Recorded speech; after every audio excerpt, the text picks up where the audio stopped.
ያመናችሁት እግዚአብሔር ባልታመናችሁበት ጉዳይ ላይ እንኳን ታማኝ ነው። ዛሬ መልእክቴን አብርሃም ሳራን አመረ፣ እስማኤልንም ወለደ። ሳራም አጋርን አመነች፣ ጭንቋንም መከራዋን ወለደች ብዬ ጀምራለሁ። ዛሬ እንግዲህ ስለ አብርሃም፣ ስለ ሳራ፣ ስለ ጥንካሬያቸው ሳይሆን እግዚአብሔር እንዴት በእነሱ ድክመት ውስጥ ሆኖ እግዚአብሔር በጥንካሬያችን ብቻ ሳይሆን በድክመታችንም ውስጥ እግዚአብሔር እንደማይተወን ያየሁበት ይህ ክፍል ነው። እንግዲህ እንደምናውቀው ዘፍጥረት መጽሐፍ ምዕራፍ 12 ላይ አብርሃምን እግዚአብሔር ይጠራዋል። ከቤተሰቦች ከዘመዶች ተለይተህ ውጣ ብሎት እግዚአብሔር በተናገረው ነገር ላይ አብርሃም እርምጃ ይጀምራል፣ ጉዞ ይጀምራል። የእምነቱን ጉዞ የጀመረው ከመውጣት ነው። ከዛ በኋላ ምዕራፍ 13 ላይ እንደምናየው ምዕራፍ 12 ላይ ከተጠራ በኋላ ከዛ ቀጥሎ የነበረውን ጦርነት እናያለን። ምዕራፍ 13 ላይ ረሃብ እናያለን። ምዕራፍ 12 ላይ በግብጽ ረሃብ እንደነበር፣ እንዴት አብርሃም ደግሞ ከግብጽ ምድር እንዴት እንደወጣ እናያለን። የሎጥና የአብርሃምን ደግሞ መለያየት እናያለን። ሎጥና አብርሃም እንዴት እንደተለያዩ ምዕራፍ 13 ላይ፣ እንዲሁም አብርሃም እጅግ ባለጠጋ እንደነበር፣ ከሱ ጋር የሚወጣው ሎጥ ባለጸጋ እንደነበር፣ ከዛ ሎጥና የአብርሃም ጠባቂዎች እንደተጣሉና በአብርሃምና በሎጥ መካከል መለያየት እንደተፈጠረ፣ ከዛ እግዚአብሔር አብርሃም እንደገና እንደተናገረው ምዕራፍ 13 ላይ እናያለን። ወደ ምዕራፍ 14 ስንገባ ወደ ጦርነቱ ነው የምንገባው። አራቱ ነገስታት ወደ 11 የሚሆኑ ነገስታትን ድል ካደረጉ በኋላ አብርሃም እንዴት አድርጎ እነ ሎጥን በተማረኩበት፣ ሎጥም እንዲሁም ንብረቱ በተማረከበት ቦታ ላይ አብርሃም እንዴት ከእግዚአብሔር ጋር ወጥቶ በቤቱ የተወለዱ እንደውም 318 ብላቴኖችን ይዞ እንዴት ድልና እንዳደረገ የምናይበት ምዕራፍ ነው እና እንዴት እንዳስመለሰ የምናይበት ምዕራፍ ነው። ከዛ ቀጥሎ ያለው ምዕራፍ 15 በጣም ለአብርሃም ወሳኝ ቦታ ነው።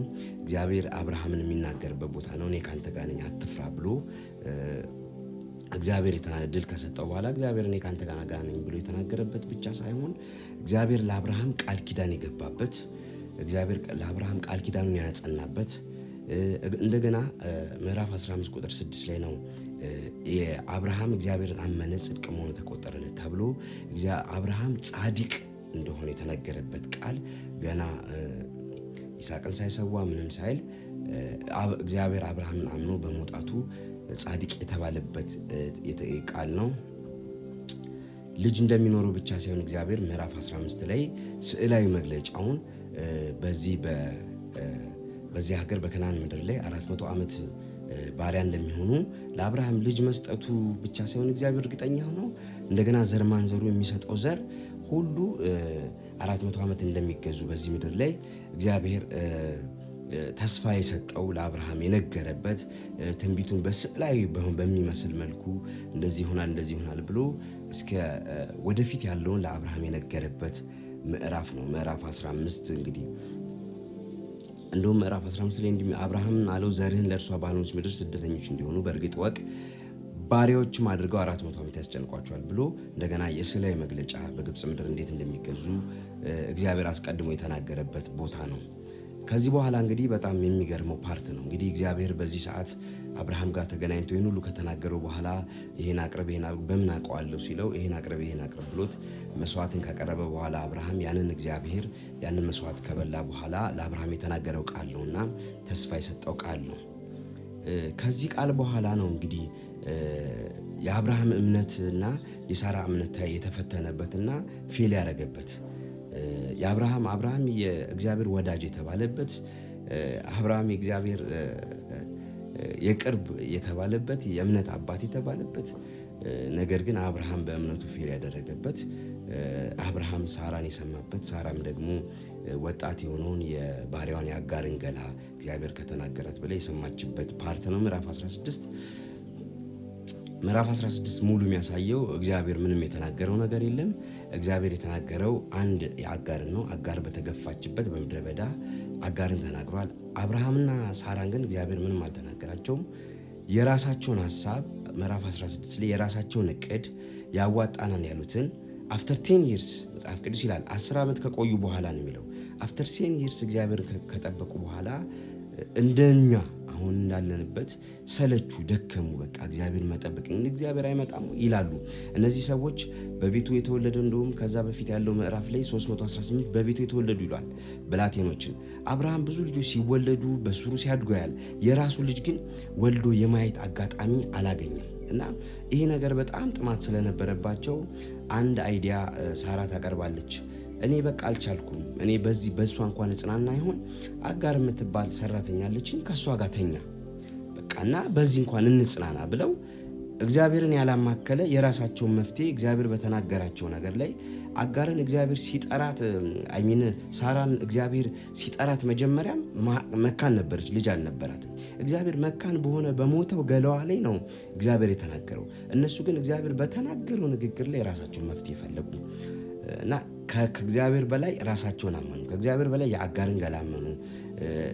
አጋር የምትሰጣቸውን ፍሬ አመኑ እና የራሳቸውን ውሳኔ የወሰኑበት ምዕራፍ ነው። ምዕራፍ 16 ላይ አብርሃም ከአጋር ጋር የሚተኛበት፣ እስማኤል የሚወለድበት፣ ሳራ በቤት ውስጥ ምዕራፍ 16 ላይ ታላቅ ጭቅጭቅ፣ ታላቅ ንትርክ መፍትሄ ብለው ገና ከመረገዙ አጋር በአይኗ አቃለለቻት ይላል ሳራንና ገና ልጁ እስማኤል ከመረገዙ ቤት ውስጥ መከራ የመጣበት፣ ጭቅጭቅ የመጣበት በሰራተኛዋና በሳራ መካከል፣ በሳራና በባሏ በአብርሃም መካከል ጭቅጭቅ ያመጣ የሰው መፍትሄ የተባለ ነገር ግን በመካከላቸው ታላቅ ጭቅጭቅ ያመጣ እስማኤል የተፈጠረበት እግዚአብሔርን ያላመኑበት ፓርት ነው። አፍተር 10 years ነው ይሄ የተፈጠረው እና እኔ ስለ አብርሃም ለመናገር ፈልጌያለሁ። ብዙዎቻችን በብዙ እግዚአብሔር በተናገረን ነገር ላይ እግዚአብሔር የዘገየ መስሎን የቀረ መስሎን በብዙ ነገር ላይ እስማኤሎቻችንን ወልደን ቁጭ አለን። እስማኤሎቻችንን አቅፈን ቁጭ አለን።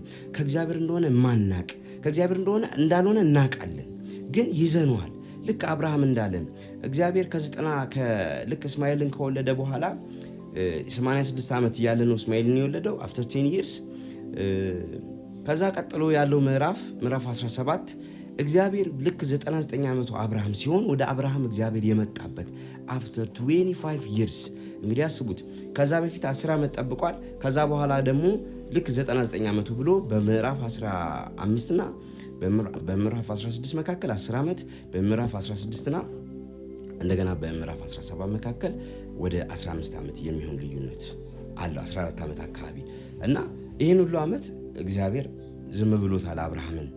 እና እግዚአብሔር ዝም ይላል። እውነቱን ልንገራችሁ፣ እግዚአብሔር እውነተኛ በተናገረበት ነገር ላይ የራሳችን መፍትሄ ገብተን ፌል አድርገን የመሰለን ትክክለኛ መንገድ በቃ ይሄማ የራሳችን መፍትሄ ወስደን በቃ እግዚአብሔር መፍትሄውን ትቷል ብለን ባቆምንበት ነገር ላይ እግዚአብሔር የእውነት መፍትሄ አለው። 99 years old ሲሆን አብርሃም ጋር እግዚአብሔር መጣ። እኔ ኤልሻዳይ ነኝ አለ፣ በፊት የተመላለሳለሁ። እግዚአብሔር አፍተር 25 years of waiting ለአብርሃም ልጅ ሰጥቶታል። እና ዛሬ ፌል ያደረጋችሁ የመሰላችሁ እስማኤልን ታቅፋችሁ ቁጭ አላችሁ። እውነት ነው፣ እግዚአብሔር እንደተናገረው ለአብርሃም እስማኤልንም እኔ እባርከዋለሁ፣ አሳድገዋለሁ፣ እሱ ብዙ ነገር ያደርጋል ብሎ ለእስማኤል ለአጋርም ለአብርሃምም እግዚአብሔር ቃል እንደገባ በእጃችሁ ላይ ያለው ከእግዚአብሔር ሐሳብ ውጭ ያቀፋችሁት ነገር በእውነት እግዚአብሔር በእጃችሁ ላይ ይባርከዋል። ነገር ግን በእውነተኛ እንደ እግዚአብሔር ቃል የሆነው ይስሐቅ የሚወለደው በእግዚአብሔር ታይም እና በእግዚአብሔር ጊዜ ስለሆነ እግዚአብሔር አሁንም ከእናንተ ጋር የገባውን ተስፋ ቃል አላቆምም። አብርሃም በ99 ዓመቱ መጥቶ እንደተናገረው ዛሬም ለእናንተ እግዚአብሔር መልእክት አለው። በፊቴ ተመላለሱ እንዲህ ይላል። ምዕራፍ 17 የመጀመሪያው ላይ ይህን ቃል አንብቤ ጨርሻለሁ። አብርሃም የ99 ዓመት ሰው በሆነ ጊዜ እግዚአብሔር ለአብርሃም ተገለጠለት። እኔ ኤልሻዳይ ነኝ፣ በፊቴ ተመላለስ፣ ፍጹምም ሁን፣ ቃል ኪዳኔን በእኔና በአንተ መካከል አደርጋለሁ፣ እጅግ ማበዛለሁ ብሎት እግዚአብሔር ይናገረዋል። ይህን ነገር በተናገረበት ጊዜ እግዚአብሔር ለአብርሃም ብዙ ነገር መልሶለታል። በቃ ይስሐቅ እስማኤል ይቆይልኝ ችግር የለውም ብሎታል። እግዚአብሔር ግን የተናገራችሁን ይፈጽም ዘንድ እጅግ ታማኝ ነው። ከእስማኤል በላይ እግዚአብሔር ከይስሐቅ ከተናገራችሁ ይስሐቅ ጋር ፕሮሚሱን ይፈጽማል። እግዚአብሔርን መጠበቅ ትልቅ ትርፍ አለው። ጌታ ይባርካል።